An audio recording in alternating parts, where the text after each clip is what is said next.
Saludos y bendiciones a todos aquellos nuestros amigos que nos acompañan, aquellos que nos acompañan recurrentemente, pero también aquellos que quizás nos acompañan por primera vez. Bienvenidos a nuestro acostumbrado estudio o repaso de nuestro estudio de nuestra lección. En esta ocasión lo estamos haciendo para nuestra lección número 10 de este trimestre, de este cuarto trimestre que se llamó completamente El amor agape de Dios. Y hoy nos corresponde estudiar un tema muy importante con relación a el amor o el agape de Dios, que es que no busca lo suyo. Sin embargo, antes de adentrarnos directamente al estudio, queremos saludarles primeramente, así que les saludo desde Puerto Rico y allá le doy el espacio a mi amigo Daniel, que también lo salude. Hola Jonathan, ¿qué tal? ¿Cómo estás? Espero que muy bien. Bueno, por aquí gracias a Dios todo bien y sumándome de vuelta al repaso con ustedes de la lección. La verdad que hacía bastante que no lo hacía como 3 meses ya. Bueno, por todas las actividades que hemos tenido durante estos últimos pares de meses. Así que la verdad que muy contento de estar con vos y con ustedes para repasar y bueno, continuar con el estudio de esta lección, ¿no es cierto? Así es. Así que, ¿verdad? Para beneficio de todos, vamos a estar adentrándonos, como ya mencioné, a nuestro estudio titulado No busca lo suyo. Y quisiera, antes de la oración,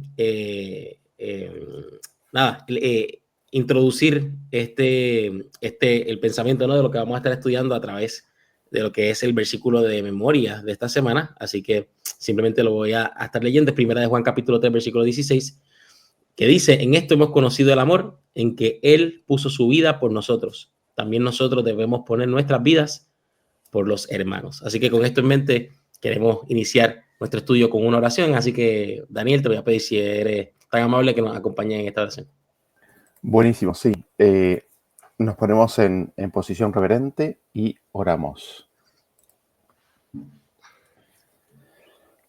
Padre nuestro que estás en los cielos, gracias Señor te damos por tu cuidado, gracias Señor te damos por tu protección, gracias Señor por tus bendiciones y por tu palabra y porque podemos juntarnos para estudiarla. Señor, te imploremos que nos des el Santo Espíritu, Señor, para recibirla, para entenderla, que podamos atesorar toda tu palabra en nuestro corazón, Señor, y que pueda dar fruto. Señor, ayúdanos a entender y conocer más y más de tu amor, Señor, y que ese amor nos cambie la vida y que podamos ser hechos a la imagen de Cristo. Gracias, Señor. Guíanos en este estudio, en el nombre de Jesús. Amén. Amén. Bueno, y mientras ponemos la presentación, consideramos que hemos estudiado muchos aspectos del amor agape de Dios, y evidentemente lo que puedo reflexionar es que es muy distinto al mío, pero procuramos Al recibir. nuestro. Así es. Digo el mío para no generalizar y que nadie se sienta aludido, pero sí, en efecto, compartimos mucho eso. Pero nada, seguimos aprendiendo, seguimos profundizando en este amor, reconociendo que no solamente describe a Dios, sino que también describe el amor que Dios quiere depositar en cada uno de nosotros. Así que, Daniel, adelante. Así es. Buenísimo. Gracias, Jonathan. Y nos adentramos directamente en la primera pregunta y habíamos empezado a repasar, ¿no? Las características del amor ágape de 1 Corintios capítulo 13 y la primera pregunta nos dice qué es lo que no busca el amor ágape. Uh-huh. Y el versículo 5 del capítulo 13 nos dice que el amor ágape no hace nada indebido, no busca lo suyo, no se irrita, no guarda rencor. Así que nosotros vemos que el amor ágape no busca lo suyo, no busca lo propio, ¿no? No busca satisfacer lo propio, sino que es evidentemente justo lo contrario. Y si no busca lo suyo, ¿qué será lo que busca, no? Uno podría llegarse a preguntar, y aunque el texto aquí específicamente no lo dice, lo vamos a ver un poquito después, busca lo de los demás, ¿no? Pero no busca lo propio, no busca satisfacer lo propio del ser, ¿no? Claro.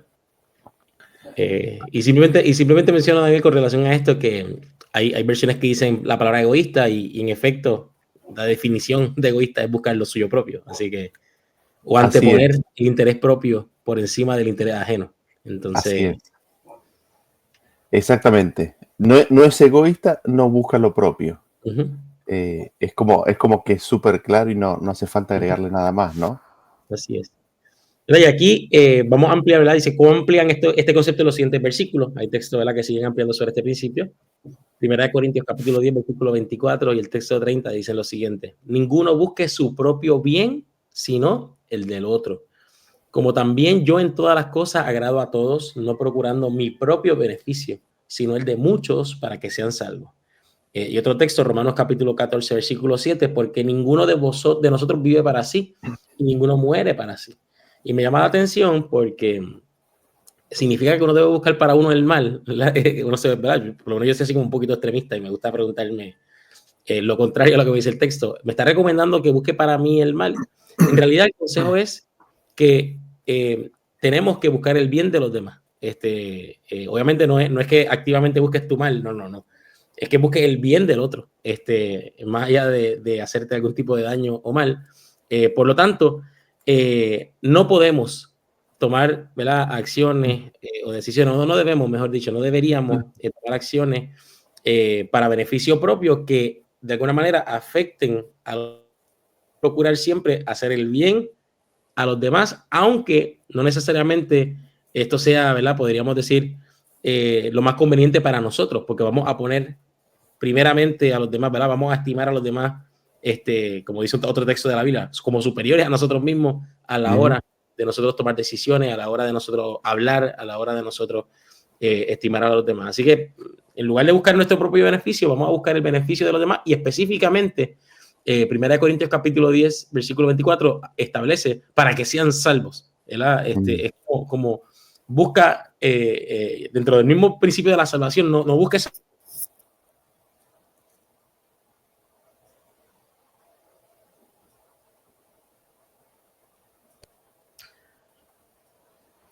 Ahí estamos, bien. Sí. No sé si quieras mencionar algo más sobre esto, Daniel. Sí, no sé si a vos te ha pasado, pero bueno, me ha pasado que me he preguntado, bueno, y si yo no busco mi propio bien, ¿quién lo busca? ¿No? Y eso uno lo suele pensar en el sentido de para justificar el buscar el propio bien, ¿no? Y el pensamiento que me ha venido como respuesta a eso es Cristo, ¿no? Porque Él no busca su propio bien, ¿no? Sino que busca el de los demás. Entonces, es como una cadena, que se arma, ¿no? Si todos buscamos el bien de los demás, no necesito preocuparme por mí porque otros se preocupan por mí. Y el que se preocupa por mí es Cristo, ¿no? Y el pensamiento me vino a la mente, ¿no? De que, y el pensamiento me vino a la mente de que cuando nosotros buscamos nuestro propio bien, es como que le impedimos a Cristo poder ayudarnos y hacer el bien que Él quiere hacer en nuestra vida, ¿no? Porque nuestras decisiones en general, viste, son erróneas, son equivocadas, y al nosotros ponernos en acción y al nosotros buscar el propio bien, ya estamos eligiendo y no le dejamos a Él que nos dé y que nos busque lo que Él entiende que es mejor para nosotros. Eso por un lado, ¿no? Y después por el otro lado, lo que me llama la atención de Romanos capítulo 14 es que nos habla como de un diseño, ¿no? De que ninguno de nosotros vive para sí y ninguno muere para sí. Es decir, el diseño de Dios es de que toda la creación sirve al resto de la creación, ¿no? Es muy, muy interesante ese concepto, ¿no? Y ahí podemos ir pasando a la siguiente pregunta. Vamos a ver y esperar de que Jonathan vuelva pronto. La siguiente pregunta nos dice, ¿cuál es el amor que mora en el Padre? ¿Se quedó con alguna cosa? Y noten ustedes que Juan capítulo 3, versículo 35 nos dice, el Padre ama al Hijo y todas las cosas ha entregado en su mano. Y el amor evidentemente que mora en el Padre es el amor ágape, ¿no? Y nos dice que no se quedó con ninguna cosa, sino que absolutamente todas las cosas las entregó en las manos de su Hijo. Y uno podría, bueno, decirse, bueno, le dio todas las cosas, pero quizás no se las dio en su totalidad, ¿no? Sin embargo, al hacernos esa pregunta, ¿no? ¿Hubo algo de lo que no diera en su totalidad? Nosotros leemos en Colosenses capítulo 1, versículo 19, que nos dice que agradó al Padre que en él habitase toda plenitud. Así que el Padre no solamente le dio todas las cosas, sino que se las dio en su plenitud, en su totalidad. El Padre le dio absolutamente todas las cosas al Hijo en su plenitud, en su total completitud, ¿no? Si pudiera decirse de esa manera. Y bienvenido nuevamente, Jonathan. Estábamos ahí viendo la pregunta número 3 y quizás resumiendo, ¿no? El amor ágape que mora en el Padre, ¿qué es lo que hizo? Que Él buscara el bien de su Hijo. Y en ese buscar el bien de su Hijo, le dio absolutamente todas las cosas. Y uno podría preguntarse, ¿se las dio, pero se las dio en su totalidad? O quizás le dio todas las cosas, pero no en su plenitud. Y vemos que al Padre le agradó darle todas las cosas al Hijo en su plenitud, en su totalidad. Con lo cual podemos ver que el Hijo no carecía absolutamente de nada, ¿no? Ujú. Y ahí, si querés, pasamos a la siguiente pregunta. Y antes de la siguiente pregunta vemos la nota, ¿no? La nota para esta cita. Nos dice, la gloria del Evangelio consiste en que se encuentra fundado sobre el principio de restauración en la humanidad caída de la imagen divina por medio de una manifestación constante de benevolencia. Esta obra comenzó en las cortes celestiales. Allí Dios decidió dar a los seres humanos evidencia inequívoca del amor que sentía por ellos. Porque de tal manera amó Dios al mundo que ha dado a su Hijo unigénito para que todo aquel que en él cree no se pierda, mas tenga vida eterna. Así que es interesante, ¿no? Y el punto que me gustaría resaltar de esta cita es de que el Evangelio, la gloria del Evangelio consiste en restaurar a la humanidad, y esta restauración de la humanidad ocurre por medio de ¿qué? De una manifestación constante de benevolencia. Así que la restauración de la humanidad es por medio de Dios dando y dando y dando y siendo benevolente y dando, ¿no? Y el deseo que viene del corazón del Padre de dar una muestra súper clara, inequívoca, del amor que sentía por el ser humano, ¿no? Sí. No sé si querés comentar algo de esta cita, si no No, pasamos a la me llama la siguiente. atención con relación al principio de restauración, y es que podríamos decir que la obra de salvación consiste en dar, ¿verdad? Lo digo porque ahorita leímos que nadie busque el beneficio propio, sino el de los demás, con relación a la salvación. Ahora estamos viendo.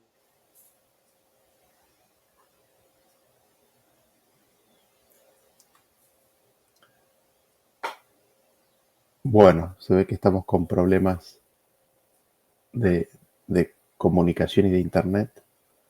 ¿Seré yo? No estoy seguro si soy decir. Hay que ver. Ahí estás. Ahí Digo estás de que, regreso. que veo veo la benevolencia, el dar, el beneficiar a los demás y no buscar lo suyo, está directamente relacionado con la salvación y la restauración del mundo. Entonces, es como que la obra de Dios, ¿verdad? Para salvar se manifiesta en eso. Y todos aquellos que participemos de la obra de la salvación, estaremos constantemente dándonos por los demás para que conozcan el carácter benevolente de nuestro Dios. Eso. Amén, así es, tal cual. Y no podemos dejar de ver esta otra cita, ¿no? Que dice, la divinidad se conmovió de piedad por la humanidad, y el Padre, el Hijo y el Espíritu Santo se dieron a sí mismos a la obra de formar un plan de redención. Con el fin de llevar a cabo plenamente ese plan, se decidió que Cristo, el Hijo unigénito de Dios, se entregara a sí mismo como ofrenda por el pecado. ¿Con qué se podría medir la profundidad de este amor? Dios quería hacer que resultara imposible para el hombre decir que hubiera podido hacer más. Con Cristo dio todos los recursos del cielo para que nada faltara en el plan de la elevación de los seres humanos. Este es amor, y su contemplación debiera llenar el alma con gratitud inexpresable. ¡Oh, cuánto amor incomparable! La contemplación de este amor limpiará el alma del egoísmo, hará que el discípulo se niegue a sí mismo, tome su cruz y siga al Redentor. Y podríamos destacar varias cosas de esta cita, ¿no? Quizás la cita dice, no, el Padre, el Hijo y el Espíritu Santo se dieron a sí mismos a la obra de formar. Y ahí en inglés la palabra que se usa, la frase que se dice o está escrita es que se dieron a sí mismos to the working out of the plan of redemption. Y working out significa no formar, sino a la ejecución, ¿no? Entonces es como que vemos un temita ahí con la traducción, que de hecho en otras citas, en otras traducciones de esta frase, está traducida como a la ejecución, ¿no? El Padre, el Hijo y el Espíritu Santo se dieron a la obra de ejecutar el plan de redención. Y es interesante porque habíamos visto que a Cristo se le dieron todas las cosas, ¿no? Entonces, cuando se nos dio Cristo, se nos dio absolutamente todo. Y esto, la contemplación de la entrega, el sacrificio del Padre al darnos el Hijo, ¿qué es lo que dice? Limpiará al alma del egoísmo. Y acá nos habla de un problema, ¿no? ¿Cuál es el problema del ser humano y de qué hay que limpiarlo, ¿no? Hay que limpiarlo del egoísmo. Así que pasamos a la siguiente, si te parece. Claro, y se nos pregunta, ¿no? ¿Cómo se introduce la búsqueda de lo propio en el universo? Y aquí comienza a establecer que Isaías 14:13 dice, tú que decías en tu corazón, subiré al cielo, en lo alto, junto a las estrellas de Dios, levantaré mi trono y en el monte del testimonio me sentaré, a los lados del norte, sobre las alturas de la nube subiré y seré semejante del Altísimo. Entonces nos damos cuenta que fue en el corazón de Satanás que se introduce la búsqueda de lo suyo. Podríamos decir que el primer pecado consiste en buscar lo suyo. Creo que la próxima pregunta también atenderemos esta manifestación ¿verdad? Vista desde la perspectiva de Adán y Eva, ¿verdad? Pero no me quiero adelantar hacia allá, pero nos damos cuenta cómo la destrucción de la humanidad y del mismo Satanás es producida por buscar lo propio y eventualmente en la salvación o la restauración se trabaja, ¿no? Desde Dios dándolo todo sin buscar lo suyo y aquellos que participamos del plan de la salvación también haciendo lo mismo. Bueno, hay unas citas que tenemos con relación a esto, de sábado toda la gente dice, pero apartándonos de todas las representaciones menores, contemplamos a Dios en Jesús. Mirando a Jesús vemos que la gloria de nuestro Dios consiste en dar. Nada hago de mí mismo, dijo Cristo. Me envió el Padre viviente y yo vivo por el Padre. No busco mi gloria, sino la gloria del que me envió. En estas palabras se presenta el gran principio de que es la ley de la vida para el universo. Cristo recibió todas las cosas de Dios, pero las recibió para darlas. Así también en los atrios celestiales, en su ministerio en favor de todos los seres creados, por medio del Hijo amado, fluye a toda la vida del Padre. Por medio del Hijo vuelve en alabanza y gozoso servicio, como una marea de amor a la gran fuente de todo. Y así, por medio de Cristo se completa el circuito de beneficencia que representa el carácter del gran dador, la ley de la vida. O sea, la gloria de Dios consiste en dar. Me encanta esto, ¿no? La gloria de Dios consiste en dar. El carácter de Dios la manifiesta.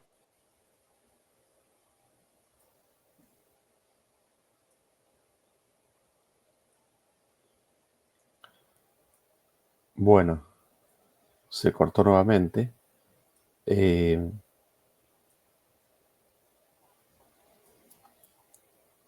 Ahí esperamos un ratito más. Siempre te escucho, pero tú no me escuchas a mí, ¿correcto?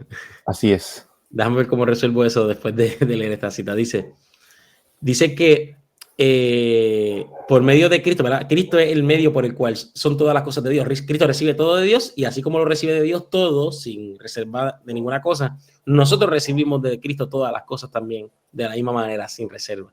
Y así se completa, ¿no? El circuito de beneficencia que representa el carácter de Dios, porque su gloria consiste en dar. No sé si quieras mencionar algo sobre esto o brincamos a la otra parte de la cita. Sí, no, y quizás solamente decir que esta es la ley del universo, ¿no? Esta es la ley de vida del universo, es decir, volvemos al concepto del diseño, que el universo fue creado de esta manera, de que nadie vive para sí mismo, sino bajo el principio de darse, de dar, ¿no? Y sigue diciendo, esta ley fue quebrantada en el cielo mismo. El pecado tuvo origen en el egoísmo. Lucifer, el querubín protector, deseó ser el primero en el cielo. Trató de dominar a los seres celestiales apartándolos de su creador y granjearse su homenaje. Para ello, representó falsamente a Dios, atribuyéndole el deseo de ensalzarse. Trató de investir al amante creador con sus propias malas características. Así engañó a los ángeles, Así sedujo a los hombres, los indujo a dudar de la palabra de Dios y a desconfiar de su bondad. Por cuanto Dios es un Dios de justicia y terrible majestad, Satanás lo indujo a considerarle como un severo e inexorable. Así consiguió que se uniesen con él en su rebelión contra Dios y la noche de la desgracia se asentó sobre el mundo. Así que, ¿verdad? Aquí estamos viendo el principio del reino de Dios versus el reino de Satanás. El reino de Dios consiste en dar, el reino de Satanás consiste en buscar lo suyo propio. Y nada, estaba tratando de atribuir esa característica negativa a Dios. Y sigue diciendo la cita. Lucifer había dicho, sobre las estrellas de Dios ensalzaré mi trono, seré semejante al Altísimo. Pero Cristo, existiendo en forma de Dios, no estimó el ser igual a Dios como cosa a que debía aferrarse, sino que se desprendió de ella, tomando ante la forma de un siervo, siendo hecho a la semejanza de los hombres. Y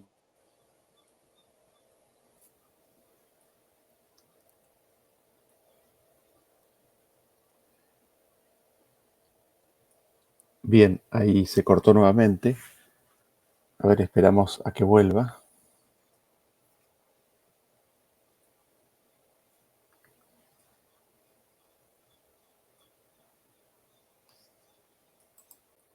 Y nada, como estaba mencionando, quizás suena un poco repetitivo, pero me da la impresión o la sensación de que esta diferencia de estos dos reinos, ¿no? El reino de dar y el reino de buscar lo suyo propio, que evidentemente son antagónicos, es como que la base, podríamos decir, o sea, si nosotros comprendemos esto, podríamos claramente ver lo que sería la obra de la salvación. Y es como en la mente del ser humano, Satanás trata de tergiversar el carácter de Dios, de modo que piensen que Dios quiere ensalzarse a sí mismo, cuando es todo lo contrario.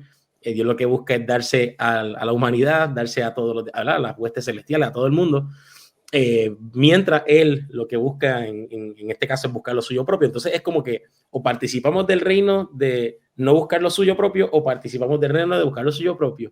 Y mientras buscamos y mientras participamos del reino de no buscar lo suyo, estamos haciendo la obra de Dios, estamos obrando para la salvación de los demás.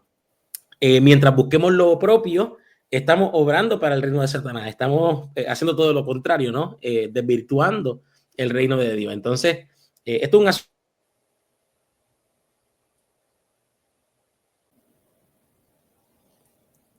Estamos grabando, ¿no? ¿Verdad? Sí, sí, sí. Ahí me sale en pausa por si acaso, no sé por qué, pero...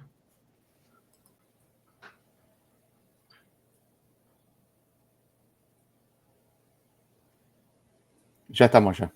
Listo, disculpa, que no puedo verlo, pero nada. Disculpen los problemas técnicos que estoy teniendo desde acá. Estábamos, ¿verdad?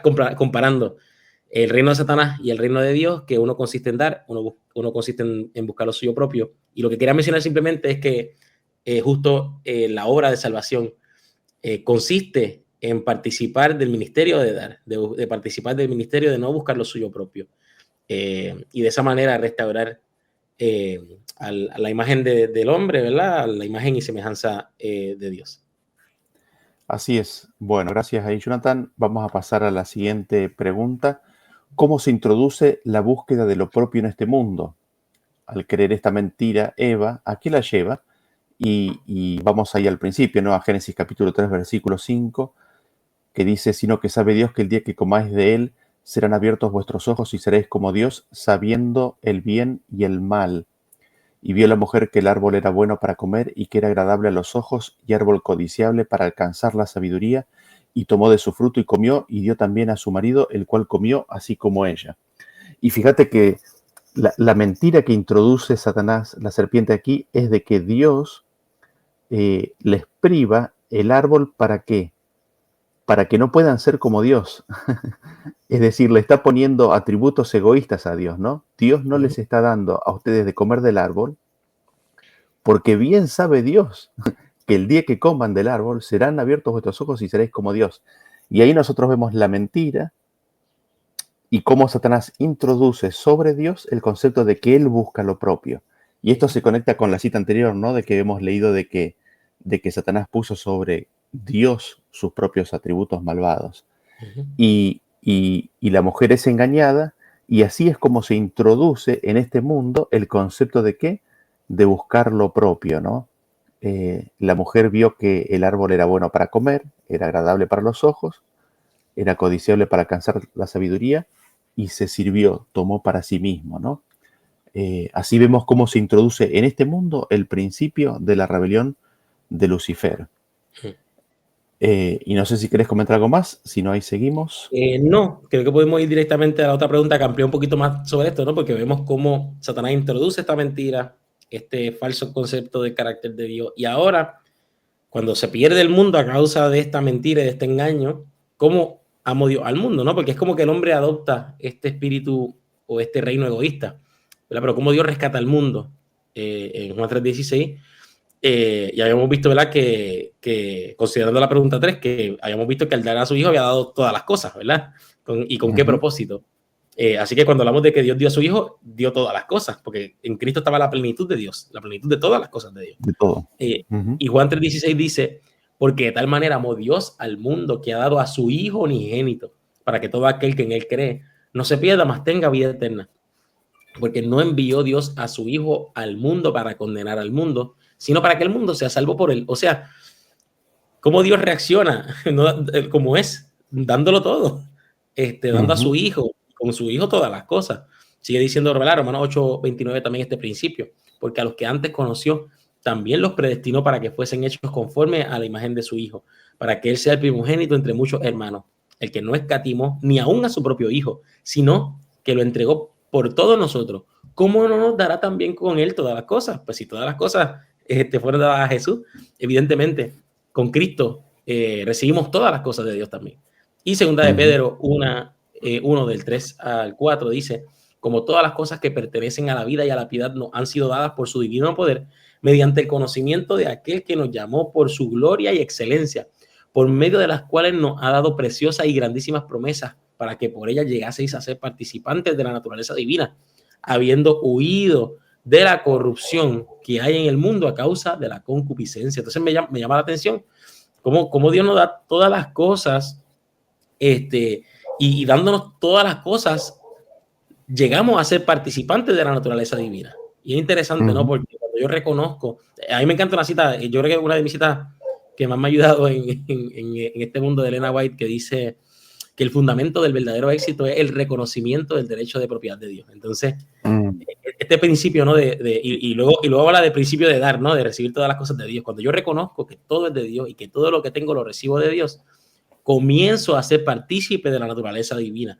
Comienzo de la misma manera que Cristo recibe todo lo de Dios, pero lo recibe para darlo y se devuelve esta dádiva a Dios, se devuelven alabanza y gozoso servicio.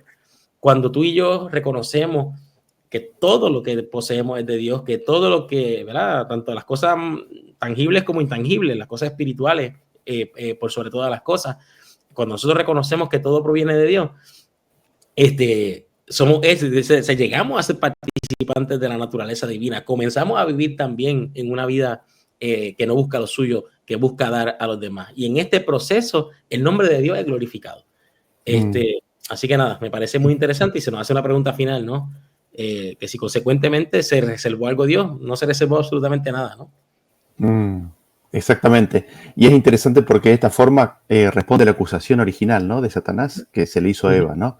Dios está reservando ciertas cosas y nosotros vemos que Dios no se reservó nada. Al el Hijo tener todas las cosas y al darnos a su Hijo, nos dio todas las cosas, ¿no? Daniel, y discúlpame que quiera hacer este paréntesis, es que recuerdo hablar sobre un tema de esto similar, y recuerdo pues que se levantaron ciertas cuestiones y quiero atender rápido algo que me vino a la mente de uno de los hermanos que comentó. Es interesante que Dios no se reserva nada, y no se reservó nada, pero aquellos que incluso lo veían como su enemigo, nosotros siendo malos, Dios con todo entregó a su Hijo, ¿no? Y este principio que no es solamente a los buenos, a los que Dios está dándole amando todo, a todos, o sea, a todos, incluyendo a los que lo ven como el enemigo, lo ven como el malo. Y en este principio, nada, quería como que hacer esa mención porque es fácil, ¿verdad? Darnos a aquellos que nosotros consideramos o estimamos como buenos, pero aquí se refiere a todos, darnos a todos, sin reserva alguna, sin acepción de personas, solo eso. Así es, así es. Es tremendo en ese sentido. Y pasamos a la siguiente pregunta. Y la siguiente pregunta, bueno, nos trae de vuelta un poco al mandamiento, ¿no? Después de haber visto el amor de Dios y cómo se originó el concepto de buscar lo propio, volvemos al mandamiento. Y nos hace la pregunta, ¿son dos, son uno o son tres? Y leemos que en Marcos capítulo 12, versículo 28 dice, acercándose uno de los escribas que los había oído disputar y sabía que les había respondido bien, le preguntó, ¿cuál es el primer mandamiento de todos? Jesús le respondió, el primer mandamiento de todos es, oye Israel, el Señor nuestro Dios, el Señor uno es, y amarás al Señor tu Dios con todo tu corazón y con toda tu alma y con toda tu mente y con todas tus fuerzas. Este es el principal mandamiento. Y el segundo es semejante, amarás a tu prójimo como a ti mismo. No hay otro mandamiento mayor que estos. Y es interesante porque la pregunta es cuántos mandamientos hay y presenta, ¿no? Jesús presenta al primero y Jesús presenta al segundo. Y estos dos son los principales mandamientos. Y nos hacemos la pregunta de si son dos, son uno o son tres. ¿Por qué? Porque a veces en los ámbitos cristianos nosotros escuchamos que se hace una apelación que en realidad no encontramos en las Escrituras. Cristo presenta claramente que hay dos mandamientos, amor a Dios y amor al prójimo, ¿no? Son dos mandamientos, no son uno y no son tres. Hay una tendencia a veces en el mundo cristiano en hacerlos uno, por ejemplo, en decir, bueno, en realidad no hay que amar al mundo, al hombre, sino que hay que amar a la potencialidad del hombre, ¿no? Hay que amar a Dios que está en el hombre, ¿no? No sé si alguna vez has escuchado ese concepto, yo lo he escuchado, y se insinúa, ¿no? De que uno tiene que amar a la potencialidad del hombre o a lo que Dios, o a lo que de Dios está en el hombre. Y nosotros no encontramos nada de eso en este versículo, sino que son completamente distintos, ¿no? Un mandamiento es amar a Dios y el otro es amar al prójimo. Y después la otra tendencia, que, que seguramente la habrás escuchado, es de que se dice que son tres mandamientos, ¿no? El tercer mandamiento es de que hay que amarse a uno mismo, ¿no? Eh, Dice, amarás a tu prójimo como a ti mismo. Y nosotros escuchamos en los ámbitos cristianos que se dice, primero tenés que amarte a ti mismo y una vez que te amas a ti mismo, ahí recién podés amar al prójimo. Y nuevamente quizás el punto que queremos destacar aquí, y vamos a tocar este tema en las siguientes preguntas ahora, es de que son dos mandamientos, amar a Dios y amar al prójimo, no son tres mandamientos. Y no sé si querés agregar algo más, y ahora vamos a tocar el punto este, ¿no? De qué es lo que dice con el como a ti mismo, ¿no?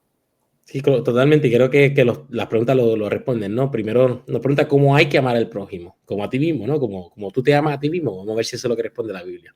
Juan 13:34 dice, un mandamiento nuevo os doy, que os améis unos a otros como yo os he amado, que también os améis unos a otros. Y otro texto, el 15:12, este es mi mandamiento, que os améis unos a otros como yo os he amado. La instrucción de amar al prójimo es amar al prójimo como Dios nos ama, como Cristo nos ama, ¿verdad? O Dios por medio de Cristo nos ama a nosotros. Así que el referente, la forma, el modo de amar no es como tú te amas a ti mismo, sino como Dios te ama a ti por medio de Jesucristo. O Cristo te ama también. Así que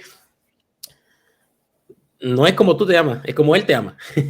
Así es, así es. Es interesante y bueno, ahora vamos a tocar un poquito más. Dice el mandamiento, dice, amarás a tu prójimo como a ti mismo. Dice este versículo que tienes que amarte a ti mismo. Dice este versículo que primero te tienes que amar a ti mismo para poder amar al otro. Y nosotros leemos, por ejemplo, en Juan 12:25, el que ama su vida, la perderá. Y el que aborrece su vida en este mundo, para vida eterna la guardará. Segunda Timoteo 3:2 dice, porque habrá hombres amadores de sí mismos. Sí. Avaros, ¿qué es? Egoísmo. Vanagloriosos, ¿qué es? Egoísmo. Soberbios, ¿qué es? Egoísmo. Blasfemos, desobedientes a los padres, ingratos, impíos. Así que, digamos, este es uno de los principios que nosotros habíamos estudiado con anterioridad, ¿no? Que la Biblia se explica con la Biblia, no con lo que yo creo, me parece o me inventé. Y si nosotros buscáramos el como a ti mismo, ¿qué es lo que significa el como a ti mismo? El como a ti mismo significa como Cristo te ha amado a ti, ¿no es cierto? No significa que tienes que amarte a ti mismo, sino que significa que como a ti mismo se te ha amado, así tienes que amar. Como Cristo te amó, así hay que amar al prójimo, ¿no? Porque encontramos dos grupos de versículos. El que ama su vida la perderá, es una maldad amarse a sí mismo, por un lado, y después del otro, de que Cristo, tenemos que amar al prójimo como Cristo nos amó, ¿no? Y ahí pasamos algunas citas, ¿no? Que tienen que ver un poco con el egoísmo, ¿no? Fíjense lo que dicen.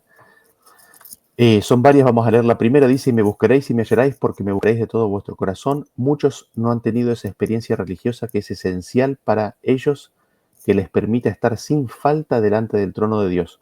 Él permite que los fuegos del horno de aflicción se enciendan sobre ellos para consumir la escoria, para refinarlos, purificarlos, limpiarlos de la contaminación del pecado, del amor propio y llevarlos a conocer a Dios y a intimar con Cristo, caminando con Él como Enoc, ¿no? Buscar de todo corazón significa dejar de amarnos a nosotros mismos, ¿no? Y de eso es lo que tenemos que ser purificados, ¿no? Esa es la contaminación del pecado. Noten lo que dice la siguiente cita: el egoísmo es un mal mortal. El amor propio, la indiferencia descuidada de los términos específicos del acuerdo entre Dios y el hombre, la negativa a actuar como sus fieles administradores, ha traído sobre muchos su maldición, tal como él declaró que sería el caso. Estas almas se han separado de Dios por precepto y ejemplo, han inducido a otros a hacer caso omiso de los claros mandamientos de Dios, y Él no pudo concederles su bendición. Así que ahí vemos que el egoísmo es un mal mortal, ¿no? Y si querés decir algo, interrumpime. Leemos la siguiente cita, dice: nuestras vidas pueden parecer desfiguradas y estropeadas por fracasos y manchas, pero si se ve su desfiguración, hay esperanza de que algo mejor ocupe el lugar de estos rasgos objetables. La sabiduría de Dios debe ser exaltada, la sabiduría del hombre debe ser puesta en el polvo. Espero que disciernas tus deficiencias a la luz de la verdad divina. Si existe amor propio, te impulsará a sobreestimar tu capacidad y tu poder. Deberías tener una visión profunda de tu propio corazón para que puedas darte cuenta de tu necesidad de la compasión de tu Redentor celestial. Si el Señor te tratara como tú has tratado a veces a tus compañeros de trabajo en la causa, cuando pensabas que necesitaban corrección, estarías en verdad en una triste condición. Si existe amor propio, sobreestimaremos nuestra capacidad y nuestro poder, ¿no? Es decir, no, en la experiencia genuina cristiana no puede existir el amor propio. Fíjense la siguiente cita que dice: el cambio de corazón representado por el nuevo nacimiento solo puede producirse mediante la obra eficaz del Espíritu Santo. El amor propio y el orgullo se resisten al Espíritu de Dios. Tremendo, ¿no? El amor propio y el orgullo resisten el Espíritu de Dios. ¿Por qué? Porque son dos reinos completamente opuestos, como habíamos visto, el reino de Cristo y el reino de Satanás. Dice la siguiente cita: trabajad con ardor en favor de la unión. Orad, trabajad para obtenerla. Ella os traerá salud espiritual, pensamientos elevados, nobleza de carácter, el ánimo celestial, y os permitirá vencer el egoísmo y las suspicacias y ser más que vencedores por aquel que os amó y se dio a sí mismo por vosotros. Crucificad al yo, considerad a los demás más excelentes que vosotros mismos y así realizaréis la unión con Cristo. Ante el universo celestial, ante la iglesia y el mundo, daréis la prueba indiscutible de que sois hijos de Dios. Dios será glorificado por el ejemplo que deis. Así es. El problema de la unión, ¿cuál es? No hay unión, ¿por qué? Porque hay egoísmo, porque el yo no está crucificado, ¿no? Y después dice: cuando se me mostró el peligro que corríais de seguir cierto curso de acción que estabais contemplando, se repitieron estas palabras: vosotros pues, amados, sabiendo estas cosas de antemano, guardaos de caer de vuestra firmeza, no sea que también vosotros, llevados por el error de los impíos, caigáis. Los peligros que se sombrecían ante mí me atemorizaban, y escribí para que tuvieseis cuidado y no os dejáis engañar por ninguna estratagema del enemigo.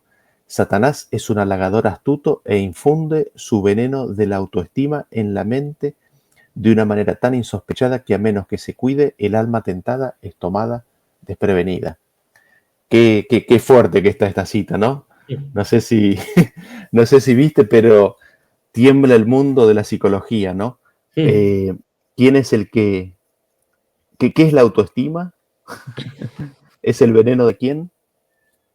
Es el Del veneno enemigo. de Satanás. Ujú. Y quizás, digamos, lo que le da sentido, lo que le da identidad al alma es conocer y entender el amor de Cristo, no la autoestima, ¿no?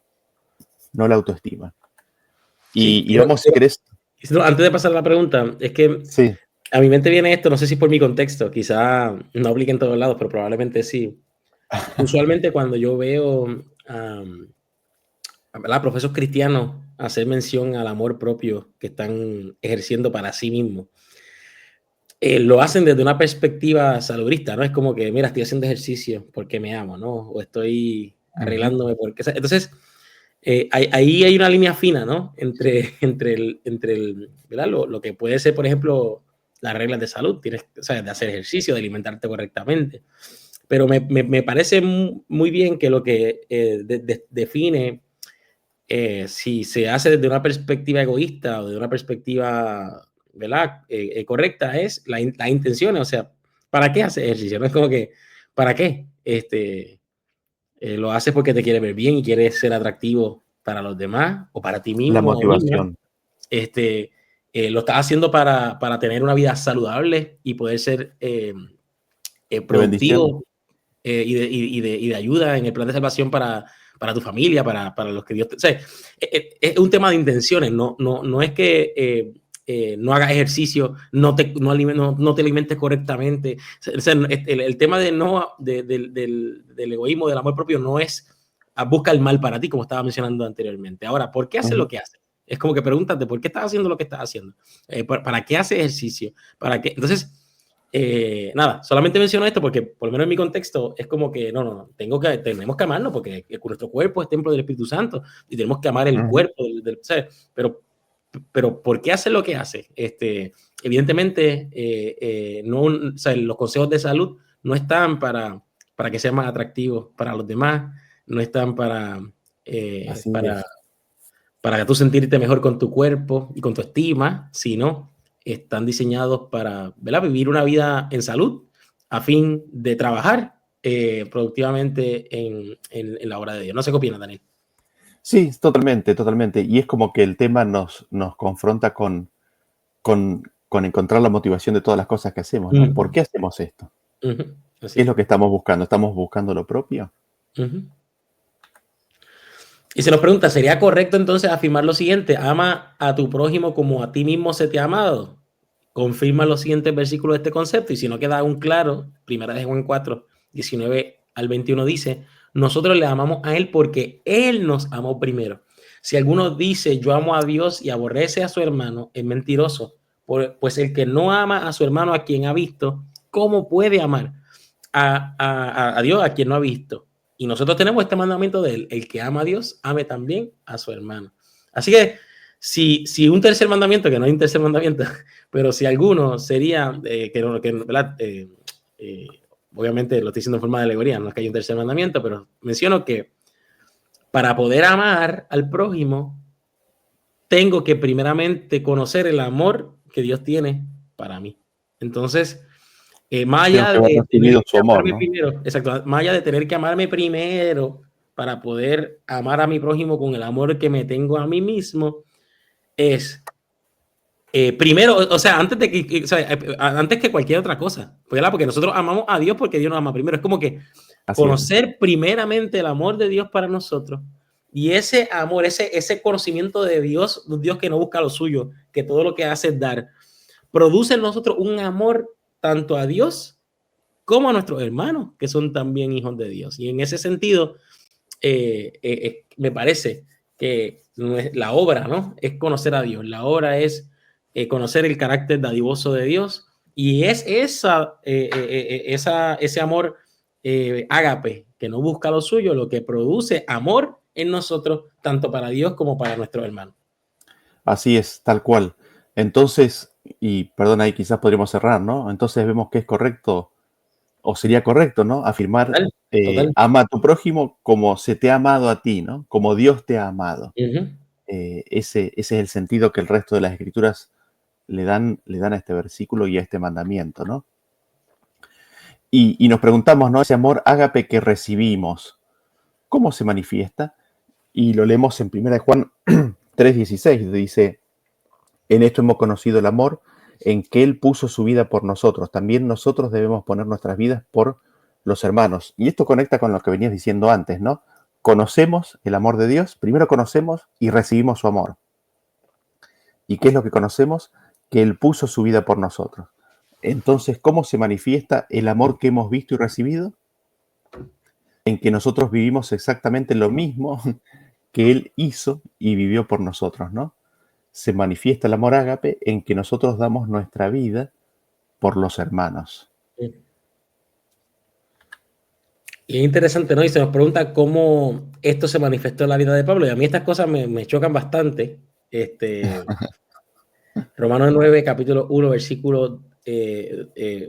capítulo 9, versículos del 1 al 3 dice, verdad digo en Cristo, no miento, y mi conciencia me da testimonio en el Espíritu Santo, que tengo gran tristeza y continuo dolor en mi corazón, porque deseaba yo mismo ser anatema, separado de Cristo, por amor a mis hermanos, los que son mis parientes según la carne. O sea, Pablo, ¿qué estaba buscando Pablo? El bien de sus parientes, el bien de los demás. Y no estaba buscando lo suyo, estaba dispuesto a ser separado de Cristo, a ser anatema, por amor a sus hermanos. Y es interesante porque los hermanos de Pablo no necesariamente estaban, ¿verdad?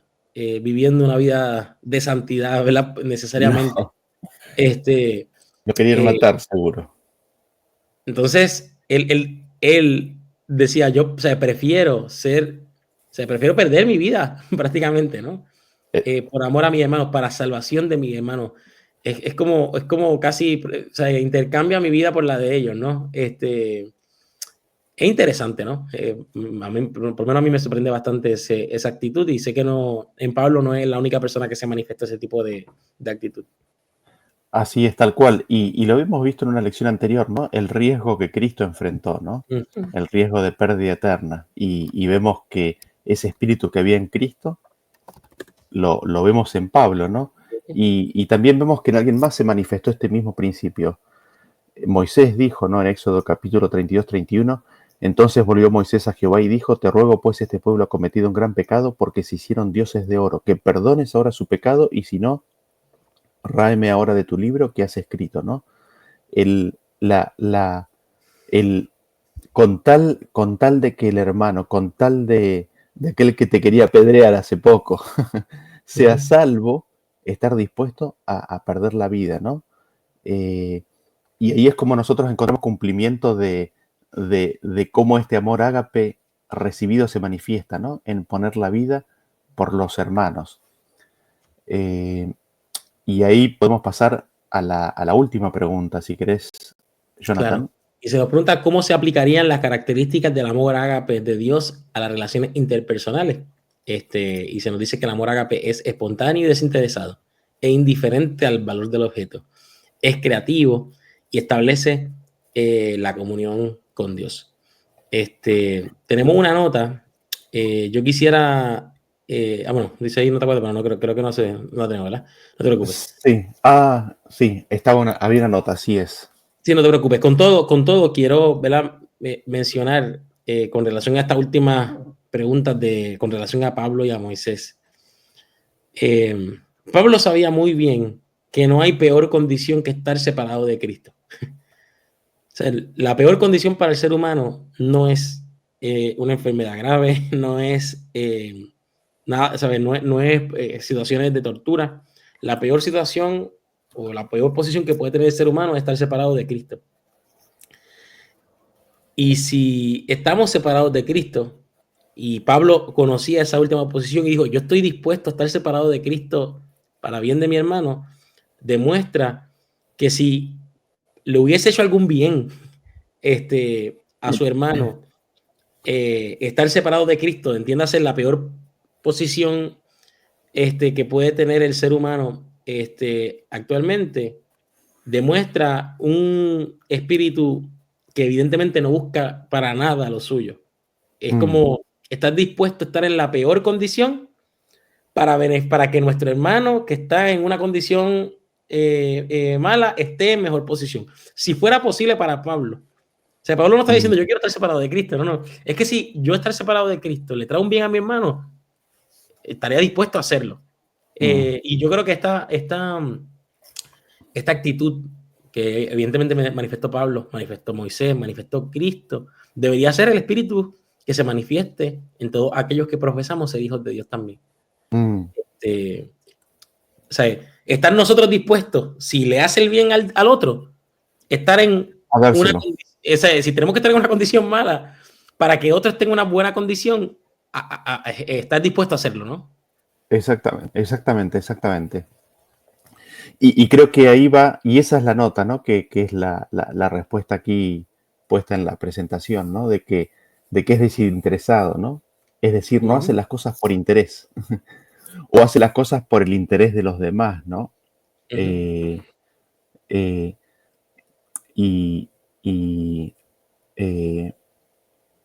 como que el ejemplo y la vida de Cristo nos da un estándar y nos invita a ese estándar, que lo vemos en la vida de Pablo y lo vemos en la vida de Moisés, ¿no? Y es interesante porque no mira lo que está haciendo el otro, no se preocupa, es indiferente, digamos, al valor del objeto, es decir, aquel que es repositorio del amor. Aunque esté intentando hacerme daño, aunque esté intentando matarme, aunque esté intentando el mal contra mí, así todo, buscar bendecirlo y buscar darse por el otro, ¿no? Que es interesante porque tanto Moisés como Pablo lo vivieron a eso, ¿no? Y ellos estaban dispuestos a dar su vida por aquellos que intentaban dañarlos. Y así es como que vemos que, digamos, que el amor ágape es creativo porque sana las relaciones. Busca restaurar las relaciones, ¿no? Crea las relaciones ahí donde se vean rotos y establecen la comunión con Dios primero para poder establecer la comunión con el prójimo, ¿no? Así es. Así que bueno, ahí estamos llegando al final. No sé si querés comentarnos algo más. No, por mi parte estamos bien. Creo que ya hemos cubierto bastante y esperando que estas reflexiones, ¿no?, de esta lección nos sirvan de motivación, de la motivación para poder conocer más el amor de Dios, más allá de sentirme en la necesidad de querer ahora salir y ver como beneficio al prójimo, que sería una buena obra, en el reconocimiento que todo esta motivación o este amor nace directamente del amor que Dios tiene para con nosotros, que podamos entonces, si no sentimos este espíritu de Cristo, este espíritu de Pablo, de Moisés, o el de Cristo que estuvo en ellos, que podamos salir de aquí con el deseo de seguir aprendiendo del amor de Dios. Aún nos quedan unas lecciones más para seguir profundizando en el conocimiento del ágape de Dios, pero ¿verdad? Que sea nuestra oración, que cada lección, que cada palabra que leamos de nuestro Dios nos despierte en nosotros el deseo de querer hacer el bien a los demás. Amén. Así que nada, bueno, creo que hemos finalizado nuestro repaso. Muy contentos de que hayan estado con nosotros acompañándonos. Antes de todo, queremos finalizar con una oración, así que voy a pedir que todos los que puedan estemos en reverencia para orar. Amante Padre, gracias porque evidentemente ha sido muy bueno, demasiado bueno con nosotros dentro de nuestra realidad y naturaleza. Y nos parece hasta una bondad excesiva. Pero sabemos, oh Dios, que esa es tu esencia y esperamos, oh Dios, que tú puedas, a través de tu revelación, construir en nosotros un carácter tal como el tuyo. Pido de manera especial por cada uno de los hermanos que se conectaron con nosotros, que, oh Dios, tú puedas seguir revelándote a ellos para que ellos te conozcan aún más y que este conocimiento resulte en amarte a ti, oh Dios, y amar a cada uno de los hermanos con los que convivimos en este mundo. Así que en este sentido, Dios, que pedimos que pongas tu espíritu en nosotros, que pongas, que quites de nosotros todo orgullo, todo egoísmo, todo amor propio y que sea reemplazado por los frutos de tu espíritu, por tu amor, por tu ágape. alcanza cada alma donde quiera que esté, que estos estudios, oh Dios, sean, ¿verdad?, una chispa que encienda no solo en el corazón de los que están escuchando esto, sino que pueda extenderse a todos aquellos que interactúen con todos los que estamos aquí ahora escuchando estos temas. Amén. Y nada, que tu Espíritu sea sobre nosotros en este día, que tu Espíritu sea con nosotros de manera especial en el sábado que recién comenzó, y que puedas hablarnos en esta hora, así que puedas también manifestarte en nuestras vidas. Estas cosas las pedimos en el nombre de Jesús. Amén. Amén. Amén. Bueno, Bueno, nos despedimos de todo. así Muchas es. gracias. Así que Daniel, Feliz sábado para todos y nos estamos viendo entonces. así será. Chao. Gracias. Chao, chao.